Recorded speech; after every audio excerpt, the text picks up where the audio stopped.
My parents abandoned 12-year-old me in foster care to travel the world with their golden child.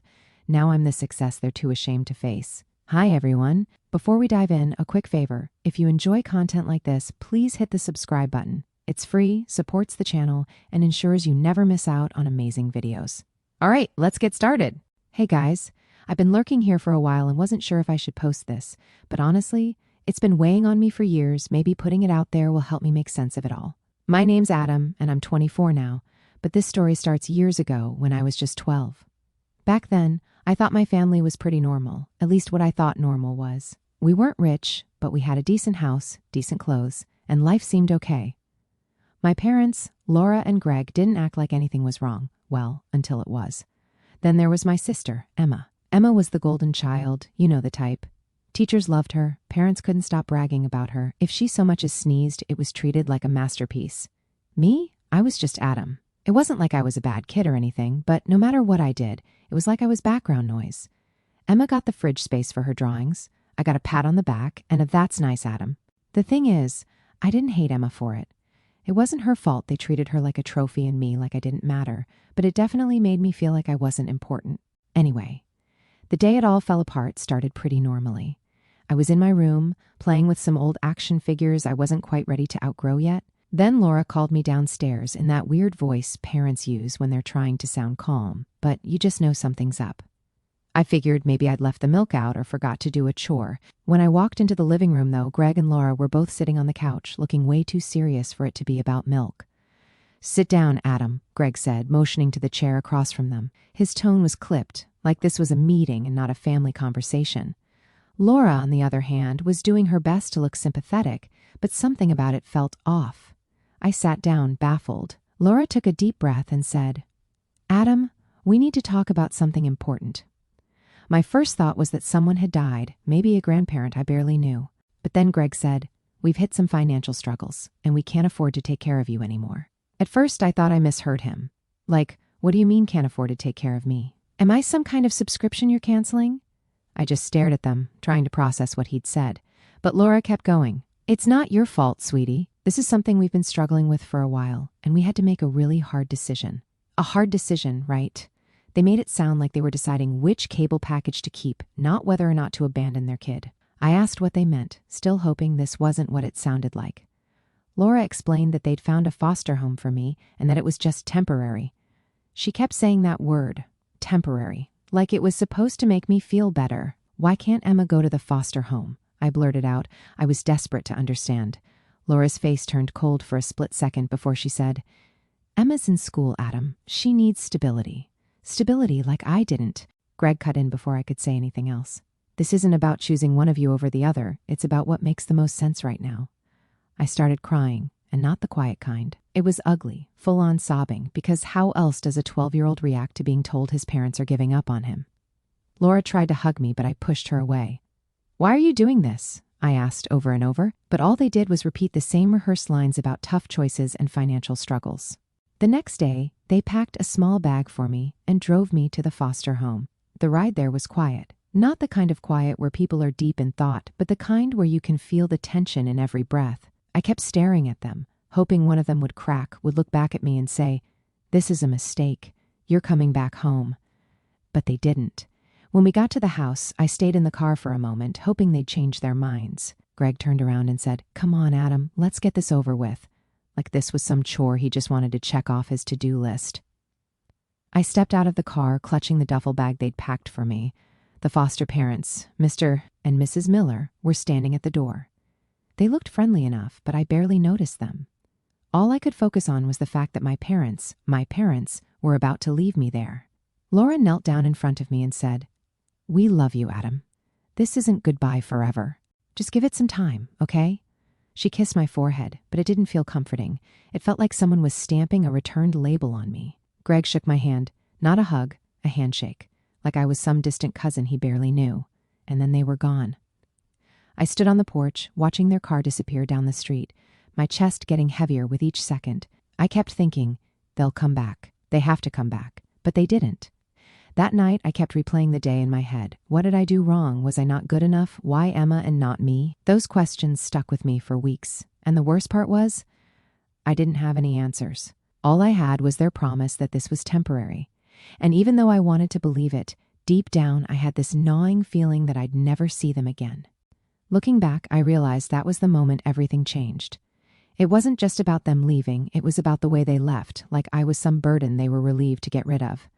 But at 12, I didn't have the words to process that. All I knew was that my parents drove away, and I was alone. Over the next few days, the Millers tried to make me feel at home. Mrs. Miller made pancakes for breakfast every morning. Mr. Miller would pop his head into my room every now and then with random trivia. Despite their efforts, I wasn't ready to trust them, or anyone really. My parents had promised me this was temporary, so I held on to that like it was my lifeline. I kept telling myself they'd call, they'd explain everything, and I'd be back home before I knew it. But days turned into weeks, and weeks turned into years, and not a single word from them. It wasn't until I started school again that the reality of my situation began to sink in. Kids at school noticed I was new and asked me all kinds of questions. Where are you from? Why'd you move here? I didn't have the energy to explain the truth, so I made up vague answers like, oh, my parents are working in another state for a while. Even saying those words felt bitter in my mouth. One afternoon after school, I was sitting in the Millers' living room, scrolling through my phone and avoiding homework. That's when I made the mistake of looking up my parents online. I didn't even know what I was searching for.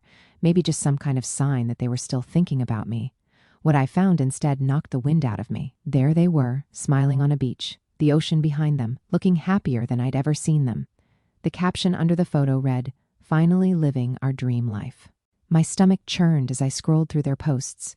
Picture after picture of tropical vacations, fancy dinners, and, of course, Emma. She was in nearly every photo, usually front and center, with captions like our amazing daughter.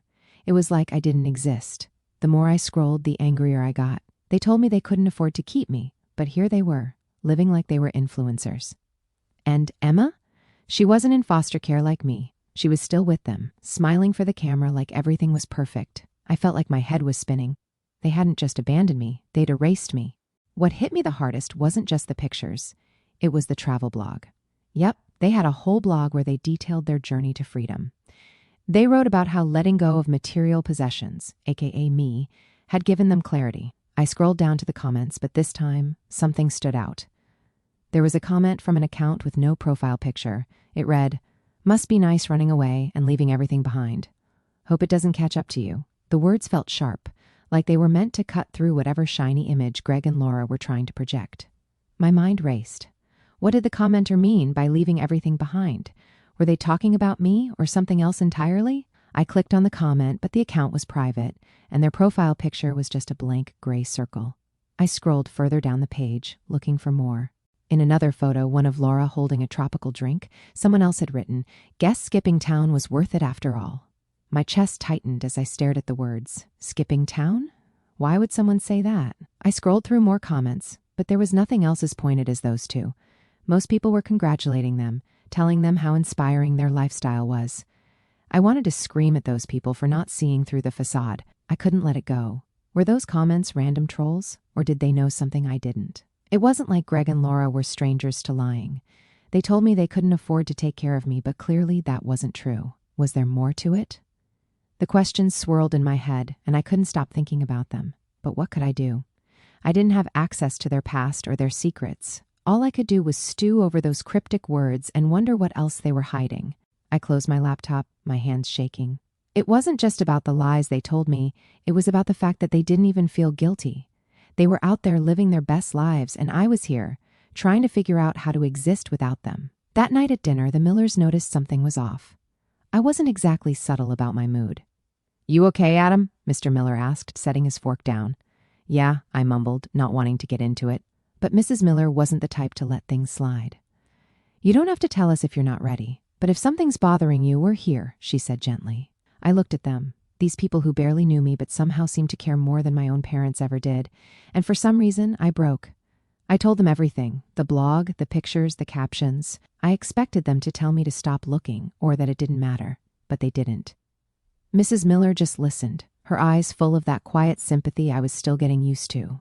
Mr. Miller, though, looked pissed. "You have every right to be angry," he said, leaning forward. "What they did to you, that's not on you, that's on them. And don't let anyone make you think otherwise." It wasn't a grand speech or anything, but it hit me. For the first time, someone was acknowledging that what had happened wasn't my fault. Over the next few weeks, I started adjusting more to life with the Millers. They weren't perfect, but they were steady. They asked me about my day, helped me with homework, and encouraged me to try new things. I even started opening up at school, joining a couple of clubs and making friends. But the anger I felt toward my parents didn't go away. If anything, it grew. But I knew one thing: I wasn't going to let their decision define me. So I started joining clubs at school, not because I suddenly wanted to be the most social kid on the planet, but because I needed to stay busy. I signed up for the debate team first. I figured I was already used to arguing, thanks Greg and Laura. So why not put that to use? Turns out I was pretty good at it. Then I got a part-time job. Mr. Miller had been hinting for weeks that I might enjoy some spending money, so I caved and applied to a local bookstore. It wasn't glamorous, but I loved being surrounded by books and people who actually wanted to talk about them. Plus, it gave me a small taste of independence. Every paycheck felt like a step toward building a future that was mine and mine alone. Somewhere along the way, I met Ryan. Ryan treated me like a normal kid, not a charity case. When I told him about my parents, he just nodded and said, "That's messed up, man. Want to play video games?" One afternoon, I came home from school to find the house unusually quiet. Normally, Mrs. Miller would be in the kitchen, humming along to some oldies playlist, while Mr. Miller tinkered with something in the garage. But this time, I heard hushed voices coming from the dining room.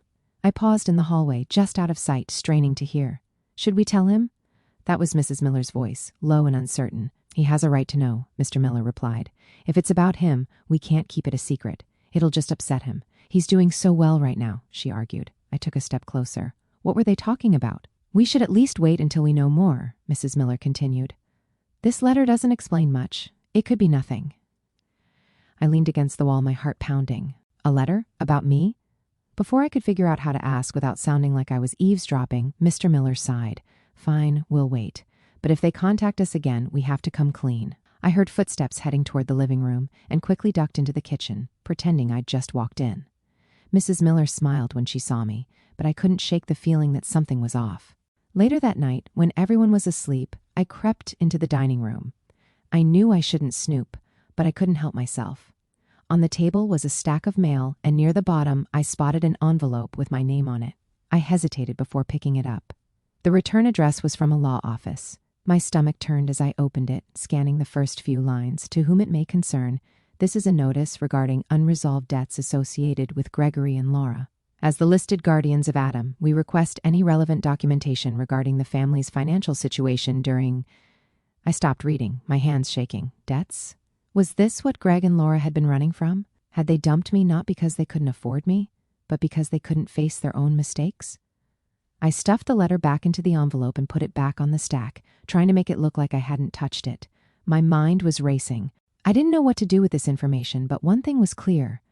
Greg and Laura had been lying about more than just their financial struggles. By the time I turned 16, things were starting to click. I'd been working hard in school, balancing my job and extracurriculars, and it was paying off. My grades were solid, and my debate coach told me I had a real shot at getting a scholarship. That was the first time I let myself imagine a future that didn't involve my parents or their baggage. It felt good, liberating even. Then the scholarship became real. I still remember the day I got the letter. I'd applied on a whim, thinking there was no way I'd actually get it. When I opened the envelope and saw the words "full ride," I couldn't believe it. I ran downstairs to show the Millers, who were practically glowing with pride. Mrs. Miller hugged me so tight, and Mr. Miller kept saying, "I knew it. I knew you could do it." That night, I decided to share the news on social media. I wasn't big on posting personal stuff, but this felt like a moment worth celebrating. I wrote something short and sweet about how hard work pays off and how grateful I was for the support I'd gotten. The comments started rolling in almost immediately. Friends from school, teachers, even random classmates I barely knew. But there was one comment that made my stomach drop. It was from Laura. "We're so proud of you, Adam. Let's reconnect soon." Proud of me? After everything? I stared at the comment for what felt like forever, my anger bubbling to the surface again. It wasn't just that they commented, it was how casual it was, like we were just distant relatives who'd lost touch, not parents who had completely abandoned their son. I didn't respond. What could I even say? Instead, I deleted the comment and blocked them both. That was the moment I realized I didn't need their approval or their guilt trips. The scholarship gave me a new sense of purpose. I threw myself even harder into my studies, determined to prove to myself, and maybe a little to them, that I could succeed without their help.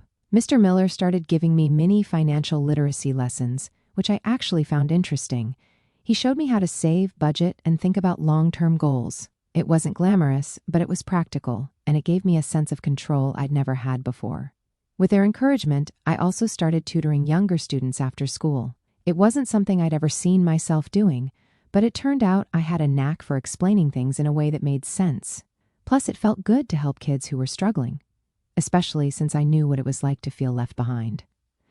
One day, during one of our tutoring sessions, Ryan asked me what my ultimate goal was. Like, "Where do you see yourself in 5 years?" he said, leaning back in his chair like it was the most casual question in the world. I thought about it for a second before answering, I just want to be stable, like have my own place, my own life, and not feel like I'm relying on anyone else. That's solid, he said with a grin, but don't forget to have some fun along the way. Ryan's words stuck with me. I realized I'd been so focused on proving myself that I hadn't left much room for anything else. So, I made a promise to myself to find a balance. I kept working hard, but I also started saying yes to things I'd usually avoid. Game nights with friends, spontaneous road trips, even just hanging out at the park on a lazy Sunday. It wasn't much, but it reminded me that life didn't have to be all grind and no joy. By the end of that year, I felt like a completely different person. I wasn't just surviving anymore, I was thriving. The Millers had become my rock. Ryan was like a brother, and I finally felt like I was on a path that was entirely my own. My parents' absence still stung sometimes, but it didn't define me. If anything, it fueled me to keep moving forward. Then things took a different turn once my graduation day rolled in. It was supposed to be the culmination of everything I'd worked for. It was the day I was finally going to stand up, surrounded by the people who supported me, and say, I made it. The weeks leading up to graduation were a blur. I barely had time to think. The Millers were buzzing with excitement, making plans for a small celebration at their house afterward. Even Ryan, who normally shrugged off anything sentimental, seemed genuinely hyped for me. I still remember the morning of graduation like it was yesterday. My mind kept racing with thoughts about everything it had taken to get here, from the moment my parents left me on the Millers' porch to all the nights I stayed up studying just to prove to myself I could do it. I thought about it all. Mrs. Miller had ironed my graduation gown the night before, leaving it hanging on my bedroom door with a little note that said, "So proud of you, Adam." I smiled when I saw it. It wasn't just the note, it was everything they'd done for me over the past 5 years. They weren't just foster parents anymore, they were my real family. The ceremony itself was exactly what you'd expect. When my name was called, I walked across the stage to grab my diploma, and for a brief moment, it felt like time stopped. The crowd was cheering, and I could hear the Millers and Ryan shouting my name like I was a rock star. It was everything I'd hoped for. But of course, nothing in my life ever stays perfect for long. After the ceremony, we gathered outside to take pictures. The Millers were beaming, and Ryan was making dumb jokes about how my diploma was probably written in crayon. Emma had even shown up, which was a surprise since she usually kept to herself. It felt like my world was exactly as it should be, until I saw them. Standing at the edge of the crowd were Greg and Laura. At first, I thought my eyes were playing tricks on me. I hadn't seen them in years, and I definitely hadn't invited them. But there they were, dressed like they'd just walked off a cruise ship, scanning the crowd like they were looking for something, or someone. I tried to ignore them, hoping they'd leave once they realized I wasn't going to acknowledge them. But Greg caught my eye, and before I could turn away, he started walking toward me, dragging Laura along behind him. My chest tightened as they approached, their faces plastered with fake smiles. "Adam!" Laura said, her voice way too chipper for someone who'd abandoned their kid. "You look so grown up." Greg clapped me on the shoulder like we were old friends catching up. "We're so proud of you, son. This is such a big day for all of us." All of us? The audacity of that statement made me laugh. I stared at them, unsure if I should scream, cry, or walk away. The Millers and Ryan were standing a few feet away, clearly confused but not wanting to intervene. "What are you doing here?" I asked, keeping my voice steady even though my hands were shaking. "We came to celebrate with you," Greg said, as if this was the most normal thing in the world. "We've made mistakes, Adam, but we always wanted the best for you," Laura chimed in, her voice dripping with faux sincerity. "We've missed you so much. We thought this would be the perfect time to reconnect as a family." "You don't get to call yourselves my family," I said. "You abandoned me. You left me with strangers and didn't even bother to check if I was okay. And now you want to show up like none of that happened." Laura's smile faltered, and Greg's face turned red. "That's not fair, Adam," Greg said, trying to keep his voice calm. "We did what we thought was best for everyone." "Best for everyone?" I shot back. "You mean best for you. Don't stand here and act like you did this for me. You were living your dream life while I was trying to figure out how to survive without you." By now, people were starting to notice. The Millers stepped closer, their faces a mix of concern and anger. Emma surprised me the most. She walked right up to Greg and Laura and said, "You don't get to ruin this for him. You've done enough."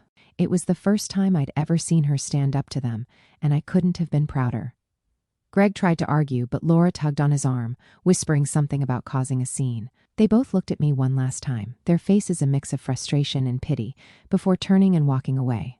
The Millers were quick to jump in, wrapping me in a hug and reminding me that today was about my achievements, not their drama. Ryan handed me a tissue, muttering something about how I should charge them for emotional damages, which actually made me laugh. The rest of the day was a blur. We went back to the Millers' house, where they'd decorated the backyard with streamers and balloons. And for a few hours, I let myself forget about Greg and Laura, and just enjoyed being surrounded by the people who truly mattered. That night, after everyone had gone to bed, I sat on the porch with Emma. She looked at me and said, "I'm sorry for everything. I didn't see it before, but you were right. They manipulated us. They only care about themselves." I didn't know what to say, so I just nodded. We sat there in silence for a while.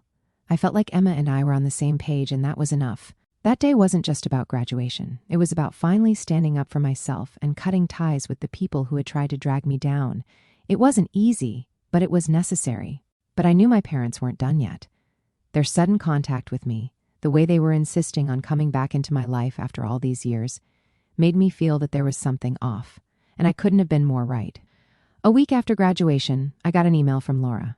At first, I thought it might be an apology, though deep down, I knew better. It was long, filled with half-truths and excuses. She wrote about how hard things had been for them, how they'd made mistakes, but always had my best interests at heart. Then she hit me with, "We hope we can move past this and reconnect as a family. You're doing so well, and we're proud of you. Maybe you could help us out during this tough time." Help them out?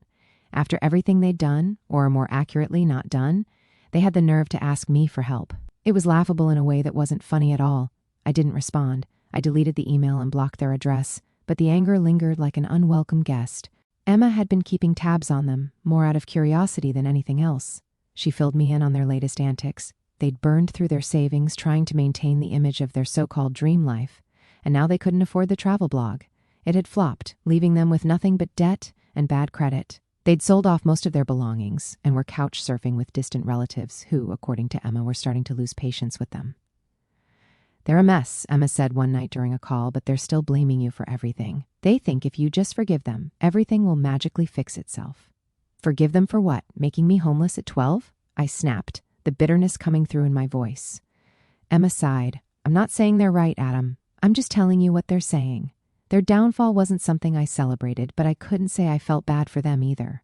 They made their choices, and now they were dealing with the consequences. Meanwhile, my life was moving forward." One afternoon, I got a notification on my phone that left me speechless.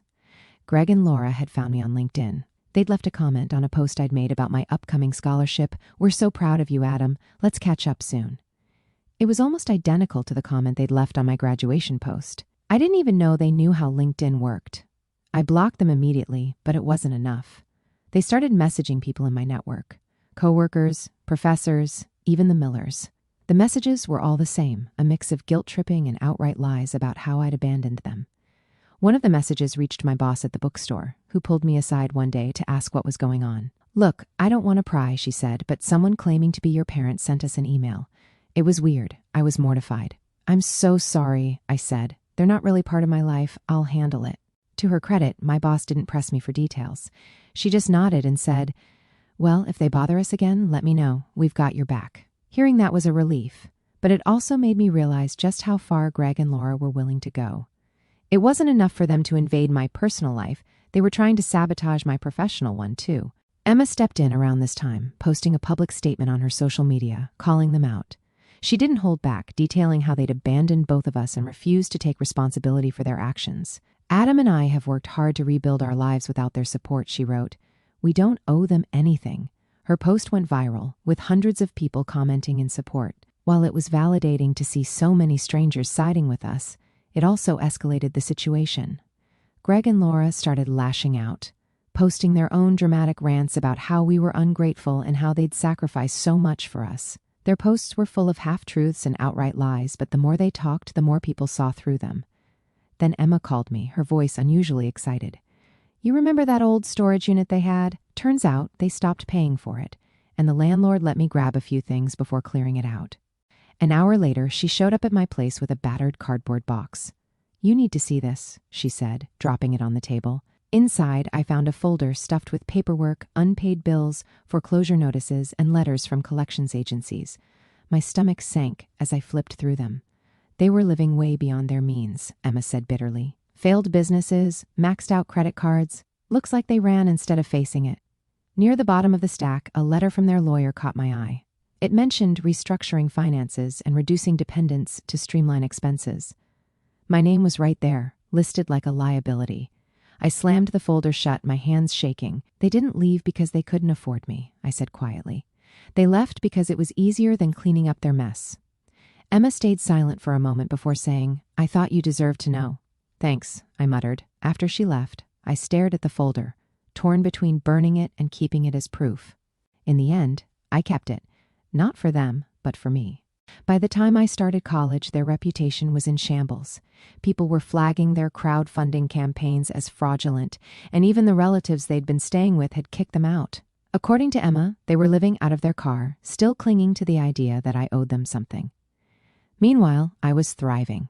College was everything I'd hoped it would be, and I was determined to make the most of my scholarship. I also started a small side hustle, teaching financial literacy workshops on campus. It wasn't anything fancy, but it felt good to give back, especially knowing how much the Millers had taught me about managing money. One day, during my second semester, I got a call from Emma. "You're not going to believe this," she said, her tone equal parts frustration and disbelief. "They showed up at my apartment." "What?" I asked, my chest tightening. "They were crying, Adam, begging me to convince you to talk to them. They said they're desperate." I sighed, rubbing my temples. "What did you say?" "I told them to leave. I said if they showed up again, I'd call the police." I didn't know whether to feel angry or relieved. Part of me hated that they were still trying to drag Emma into their mess, but another part of me was proud of her for standing her ground. She'd come a long way from the quiet girl who used to avoid conflict at all costs. I didn't owe them my forgiveness, my money, or my time. What I owed to myself, to keep building the life I wanted free from their influence. But of course, Greg and Laura weren't done with me. They weren't the kind of people to let go, especially not when they thought there was something in it for them. It started with the calls, random numbers popping up on my phone at all hours of the day. I usually ignored them, but one day I made the mistake of answering. It was my Aunt Karen, a relative I hadn't spoken to in years. She didn't waste any time. "Adam, what is wrong with you?" she snapped before I could even say hello. "Excuse me?" I said, caught completely off guard. "Your parents are struggling, living in their car, and you're just ignoring them like they don't exist." "They're your family, Adam. You owe them at least a little kindness." I bit back the urge to laugh. Kindness? Did they show me kindness when they dropped me off at a foster home and never looked back? Did they show me kindness when they left me to fend for myself at 12? Karen huffed, clearly not expecting me to push back. They were doing what they thought was best. "People make mistakes, Adam. You're being heartless." I hung up. I wasn't about to waste my energy explaining myself to someone who clearly had no idea what I'd been through, or worse, didn't care. Over the next few weeks, similar calls trickled in from distant relatives, most of whom hadn't bothered to reach out to me in years. It was the same script every time. I was the ungrateful son, the selfish one who couldn't forgive his poor parents. What none of them seemed to understand was that Greg and Laura weren't just bad parents. They were toxic, manipulative, and entirely unwilling to take responsibility for their actions. Helping them would only drag me back into a mess I'd fought so hard to escape. When the calls didn't work, Greg and Laura took things to the next level. One day I got an email from a lawyer representing them. The subject line alone made my stomach turn, notice of intent to pursue financial support. I opened it, skimming the legal jargon that basically boiled down to this. They were suing me for financial abandonment. According to the email, they believed I was obligated to support them now that I was successful. It was laughable. First of all, I wasn't some millionaire. Sure, I was doing well, but I was still in the early stages of my career. Second, I'd been in foster care. Legally, I owed them nothing. I forwarded the email to a lawyer the Millers had connected me with, who reassured me it was an empty threat. "They don't have a case," she said. "They're trying to scare you into giving them money. Don't engage." It was good advice, but it still left a bad taste in my mouth. The idea that they could twist the story, that they could make me out to be the bad guy after everything they'd done, felt like salt in the wound. But instead of stewing over it, I poured my energy into my work. By now, my financial literacy workshops had grown into something much bigger. What had started as a side hustle was now a full-fledged organization, helping young adults across the country learn how to manage their money and build their futures. I'd partnered with nonprofits, schools, and even some big-name companies. Every success felt like a step further from the person I'd been when Greg and Laura left me behind. Recently, I got an email from a producer who had heard about my story through one of my nonprofit partners. They were working on a series about resilience and wanted to feature me. At first, I was hesitant. Did I really want to put my story out there for the world to see? But after talking it over with the Millers and Emma, I decided to go for it. If sharing my journey could help even one kid in foster care feel less alone, it would be worth it. The filming process was surreal. At one point, they asked if I wanted to include anything about Greg and Laura. I thought about it for a long time before deciding to mention them briefly, not to shame them, but to give context to my journey. They made their choices, I said during one of the interviews, and those choices shaped me in ways I never expected. But they don't define me. My life now, the family I've built, the work I do, that's what matters. But during one of the filming breaks, the producer pulled me aside, looking hesitant. "Hey, Adam," she started. "We found something during our research. It's about your parents. Are you okay hearing it?" I raised an eyebrow. At this point, I wasn't sure anything could shock me, but I said, "Go ahead." She took a deep breath before continuing. It turns out they were evicted after defaulting on several loans. There's also a history of unpaid bills and, this is where it gets messy, potential fraud accusations. It looks like they skipped town to avoid legal trouble. I stared at her. Fraud accusations? The words felt heavy, like they were sinking in slow motion. She nodded. It wasn't major, at least not on the surface. But there's a pattern: failed business ventures, sketchy credit card activity, and attempts to secure loans they had no way of paying back. They left a lot of people hanging. The anger I thought I'd buried flared up again. So they weren't just selfish. They were actively screwing people over and ran when it caught up to them. The producer gave me a sympathetic look. "It seems that way. I thought you should know in case it comes up later." I nodded, though my mind was spinning. Their lies had always felt personal, like they were just about me. But knowing they'd left a trail of destruction behind them made it even worse. Each and everything about them confirmed that they'd abandoned me because it was convenient, a way to cut their losses and start fresh. When the documentary premiered, the response was overwhelming. Messages poured in from people who had grown up in similar situations, thanking me for sharing my story. Some said it gave them hope, others just said it made them feel seen. It was humbling in a way I wasn't prepared for. Greg and Laura, predictably, tried to use the documentary to their advantage. They went on social media, posting long, dramatic rants about how I'd painted them as villains and how they were the real victims. It didn't work. If anything, it backfired. People who saw the documentary started calling them out, pointing out the holes in their stories and questioning their motives. Their attempts to regain sympathy only solidified their reputation as manipulative and selfish. Meanwhile, I bought my first home, a cozy place in a quiet neighborhood where I could finally feel like I belonged. I invited the Millers and Emma over for a housewarming dinner, and we spent the night laughing, eating too much, and reminiscing about how far we'd come. Emma had been thriving too. She'd graduated from college and was starting her own career, free from the shadow of Greg and Laura. Honestly, I don't regret the decisions I made. Cutting ties with Greg and Laura wasn't easy, but it was necessary. My success came from the Millers, Emma, and the family I built. Not blood, but the people who showed up, and that's all that matters. At the end of the day, family isn't about blood. It's about who shows up, who stays, and who helps you become the best version of yourself. And the family I chose, they were everything I could have ever hoped for.